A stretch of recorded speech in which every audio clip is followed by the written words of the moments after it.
France, 6000 communes sont classées à risque feu de forêt, soit une commune sur 6. De par ses reliefs, la Corse est particulièrement exposée à ce phénomène. Les soldats du feu et les moyens aériens travaillent ainsi main dans la main à chaque nouvelle saison. Et pour lutter au mieux contre les flammes, les personnels doivent participer à de nouvelles formations. Comme ces 12 stagiaires, venus de différents départements pour se former intégralement et pour la première fois sur l'île. Tarn, Bouches-du-Rhône, Alsace et agents du 6-2A et du 6-2B se sont ainsi perfectionnés ensemble pendant 15 jours.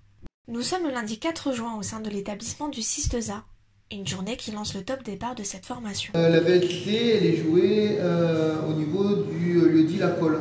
La formation est dense, elle se divise en 2 modules et tente à mettre en situation les stagiaires en position de chef de groupe d'intervention feu de forêt. Et ce, à la fois sur ordinateur et sur le terrain.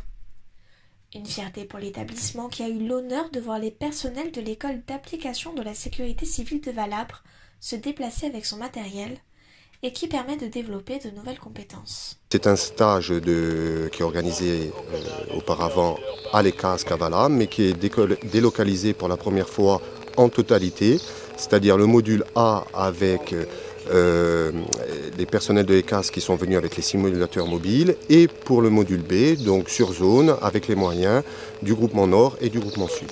Cette formation permet donc au 6-2A de développer ses compétences au niveau du FDF, de s'ouvrir effectivement aussi au territoire national, et ça permet aussi à nos formateurs d'engranger de l'expérience, notamment puisque ce stage est encadré par un référent ECASC FDF4, le capitaine Jean-Claude Minicone. Au cours de plusieurs exercices scénarisés, les stagiaires ont pu travailler en accord avec les pélicans et se former sur un exercice emblématique des sapeurs-pompiers.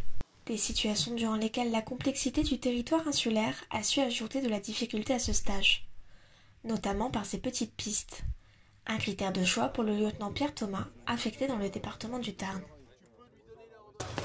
Donc, le simulateur nous permet de pouvoir faire un tour de feu avec des véhicules, mais c'est un ordinateur dont les véhicules, si vous voulez faire demi-tour, j'allais dire, il tourne tout seul. Dans la pratique, par rapport au terrain, donc, on s'aperçoit rapidement que de faire demi-tour à un groupe de 4 véhicules, enfin 4 poids lourds, sur des petites pistes, notamment comme ici en Corse, c'est beaucoup plus compliqué. D'où l'importance de ne pas s'engager n'importe où, n'importe comment, et de faire des reconnaissances approfondies pour savoir où on peut engager les véhicules. Du coup, c'était vraiment intéressant que la formation se déroule en Corse. Ça met le plus pour nous, effectivement, oui, c'est effectivement là. Mais c'est vrai que le lieu s'y prête bien. C'est particulier parce qu'effectivement, des routes, il n'y en a pas beaucoup. C'est beaucoup de petites pistes, des routes étroites, voilà. Et donc les cheminements un peu plus compliqués. JF2, le CODIS, vous prenez votre emplacement au point de DA en November Bravo 48, Bravo 0.5 sur le parking de l'école. Avez-vous reçu parler? Se repérer sur les cartes pour mieux appréhender l'environnement sur lequel s'est déclaré le feu, communiquer avec précision les informations aux pélicans et à l'ensemble du personnel engagé et assurer leur encadrement étaient autant de tâches à accomplir avant les évaluations écrites et orales finales.